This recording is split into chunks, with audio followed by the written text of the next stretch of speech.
I just want to bring up a topic that often causes some confusion for some individuals, and that is the four Taka deities.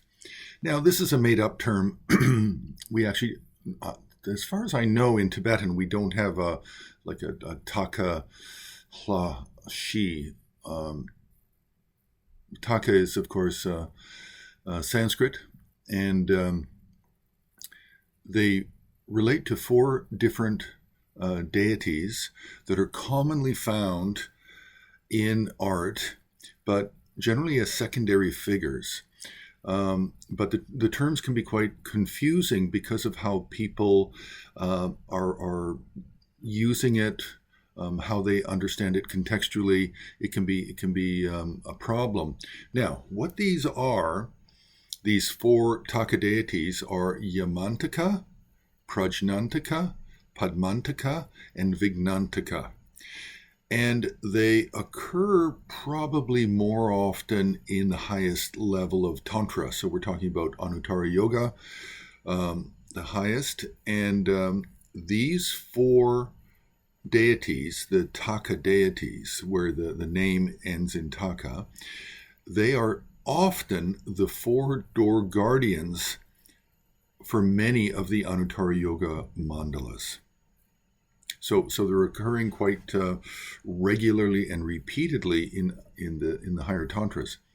Now, aside from being the four door guardians, they can also be represented in the Ten Wrathful Ones. Now, I think we've talked briefly about the Ten Wrathful Ones, but the Ten Wrathful Ones are generally found more so in the Anuttara Yoga as well, and they are the protectors. They are the special protectors of the mandalas of Guhya Samaja, Vajra, Hevajra, and others. And there are several different lists. The Vajra Tantra names one list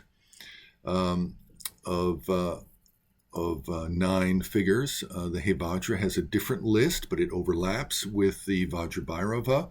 Then we have the Guhya Samaja, and then we have many other tantras as well, where the mandalas have these figures. Now, we call it the Ten Wrathful Ones, but actually there can be 9 or there can be 11, because you can have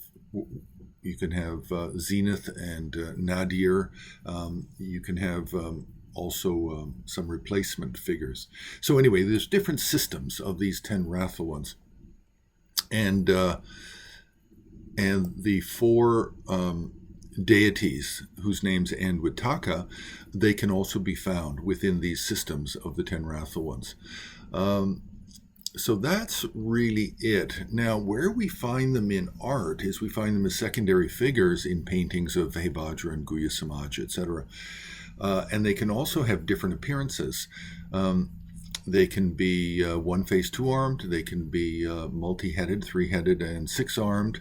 They can be solitary, or they can be in union with a consort.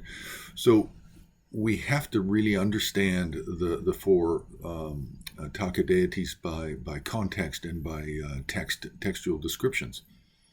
And then where we find it also in art, aside from a single composition of Hevajra, Guhya Samaja, Vajra, etc., then we can find it where we have a set of paintings depicting all of a single composition for each of the main deities of a mandala.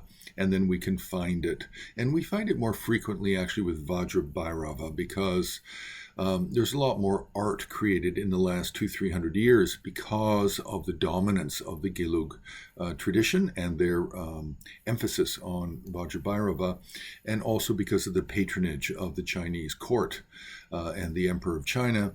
So we get a lot more examples of the four Taka deities as well as the 10 Wrathful deities.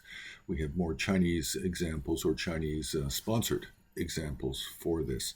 So that's it. Just a little introduction to Yamantaka, Prajnantaka, Padmantaka, and Vighnantaka. This is also the reason why on the HAR website we actually refer to the buffalo-headed meditational deity as a Vajra, which is the correct name for the deity, Vajra in Sanskrit, Dorje Jikje in Tibetan.